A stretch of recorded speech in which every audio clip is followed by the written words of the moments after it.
individuals.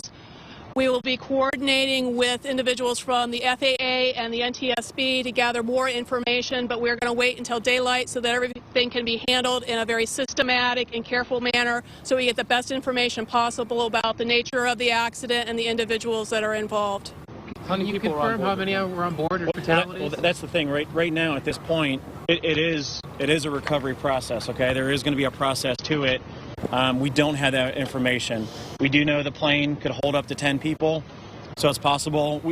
Again, we don't know how many people, but it is going to be a process that we have a specialist coming in that's going to help out find that information. We want to find out that information. We know there's family out there that want to know, is their loved one involved in this crash, and we for that reason alone, we want to get that information, and we will get that information. But again, it's going to be a process, and it could be a process that goes all night long. It could be a process that continues into tomorrow during daylight hours. Say if there were any survivors?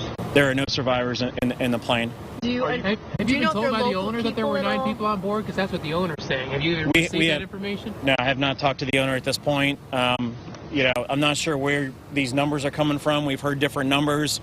I know the media has heard different numbers. We've heard 2, we've heard 7, we've heard 9. None of those numbers are confirmed at this point. Do you know if any of the people are local at all? We do not. As it was stated before, the plane was coming from the Dayton area, flying to the Akron area. So it was on approach to Akron Fulton Airport when the crash happened. Just going to keep it held tonight. Pardon me? It sounds like the crash. You're just going to keep it held tonight. Right. We are going to hold the scene tonight until the specialist arrives, helps with the investigation. We will get the information that you guys are looking for as far as how many people and who's involved. Is there any initial indication of weather may have played a role in this, or what may have caused this? Any sort of information from what they were saying? We've also heard, some people saying, did you hear a distress call, anything like that? We don't have that information. Obviously, you know what the weather is tonight. There is, low cloud cover, there's rain. That's all speculation, whether that had anything to do with the crash at this point. It's not confirmed. Dr. Kohler, can you speak to the difficulty of a case like this and trying to recover remains and what's involved in something like this? This is a very complex situation, and it needs to be done very carefully, and everything needs to be documented well, which is one of the reasons that we're going to wait until morning light to be able to do this, to make sure we get the best possible information. We need to gather additional information to know who is involved here so that we can begin the process of determining who's involved in the accident. So it's going to take a while. It will be very systematically done, and we're prepared to handle that. This has to be very tough on everybody here. Anytime that you've got a fatality, it's a tough situation. When is the NTSB coming? Is the NTSB here, or when are they going to arrive? The FAA is here. They have investigators on scene. There's at least 2 investigators here, with at least 2 more coming. And then within tonight sometime, the NTSB is going to be arriving as well. So the building that was hit, we've heard it described as a home, we've heard it described as an apartment. Can you tell us for a fact what type of building that is and how many people live there?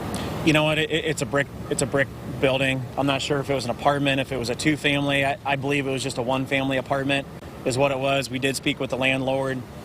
We did speak with who he has renting the house, and no one was inside the house at the time. Can you talk about the condition of the plane, as you were telling me earlier, inside that building? As far as the crash scene itself, the plane itself, it is pretty much intact as far as, the cabin area of the plane.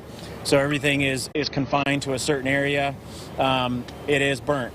And that's what causes the problem right now, is that the plane is burnt. And that's what's going to take specialists and a process and some time to figure out because of the severity of that crash. It's not a large debris field, so the plane's not, torn apart or anything like that. It is pretty much intact, but it is burnt. And are you confident no one on the ground was injured? Yeah, that's what it appears, until we've completed our investigation, but preliminary, it looks like nobody on the ground was involved. How many total buildings were affected? Just the one? One major was affected, where it's pretty much completely destroyed. And then I believe a second house may have caught on fire, as debris field and stuff continued on. So tell us what's going to happen tonight now. You know, what's going to happen tonight, we do have investigators that are investigating, you know, how the crash happened, you know, where the damage is at, you know, how the plane touched down, did it, you know, sideways or anything like that. We have investigators that are trying to work that information. We have investigators that are working on to figure out, you know, the owner of the plane and who the people who were on the plane. So that's the stuff we're going to be doing tonight. As far as recovery, is going to be more tomorrow.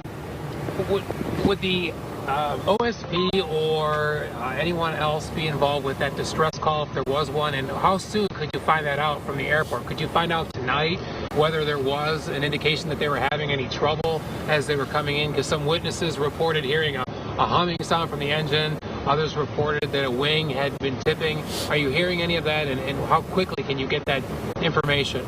You know, that's something that the FAA investigators, that they're going to be able to help us out with.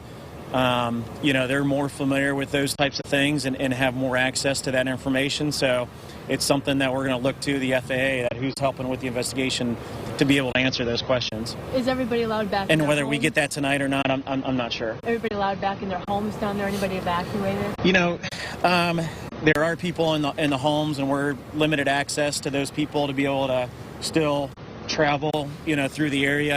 This is considered a crime scene beyond this area. We're trying to limit the crime scene so people can, you know, go about their lives and still get into their houses tonight. So we are limiting the crime scene as much as we can, but for the most part, there are no immediate evacuations of the area at this point. So, do you know the identities of the pilot and the co-pilot? No. You don't? No, I don't. A second building was damaged? I believe a second house may have been partially. Yeah, a house behind it did catch on fire. It's not a garage area, so it's not as heavily damaged as the original house that had the impact with the plane. The people who lived there, when you told them what had happened, what was their reaction? I didn't talk to them specifically myself. And how are they doing tonight? You know, again, everybody, there was no one in that house, so, I mean, they seem to be fine. So you're going to be talking to, I would imagine, as many witnesses as you can find to find out exactly. Absolutely. And we have people doing that. We have investigators that have been, you know, that their assignment is to do that. They know that that's what they're doing. I personally have not talked to any of those witnesses at all. Have you been down? Are you worried about the weather hurting the scene at all as far as recovery? No, at this point, no. The weather's not really a factor for us. You know, we are okay with the weather. It's not going to damage anything that we have there at the scene. No. You mentioned specialists tonight coming in to help. What type of specialists? Like FAA, NTSB? You know, it's more on the lines of recovering the occupants of the vehicle. It's not anybody with the FAA. It's more on the medical side, specialists coming in. We do, at the medical examiner's office, have a mass fatality plan that we will be instituting here, and that's a part of our plan. So we'll be going forward with those plans. All right, and you know, as we get more information, again, we'll, you know, update the media with the information.